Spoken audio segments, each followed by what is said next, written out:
আমি PMC Mangala town হাই স্কুলৰ অষ্টম শ্ৰেণীৰ ছাত্ৰ ছাত্ৰী। মোৰ নাম সামিনা ইয়াসমিন। নমস্কাৰ, মোৰ নাম জেসমিন সুলতানা। নমস্কাৰ, মোৰ নাম মুমিন আলী। নমস্কাৰ, মোৰ নাম শব্দম নুৰি। পানীৰ প্ৰদূষণ, ৱাটাৰ পলিউশ্যন। পানী হৈছে জীৱনৰ বাবে অত্যাৱশ্যকীয়।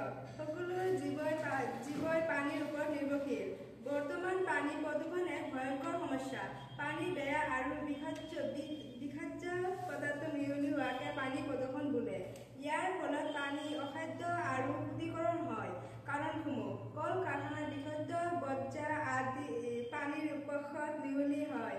তেল শোধনাগাৰ আৰু কীটনাশকৰ অপচয়, নলাৰ আৱৰ্জনা আৰু মল-মূত্ৰ পানীত পেলোৱা, কৃষিক্ষেত্ৰত ৰাসায়নিক সাৰ নলালৈ যোৱা, প্লাষ্টিক দৰে অপচয় সঠিকভাৱে নিৰ্বাচন শেষ নকৰা। ফলাফলসমূহ: টাইফয়েড, কলেৰা, হেপাটাইটিছ আদি ভয়ংকৰ ৰোগ হয়।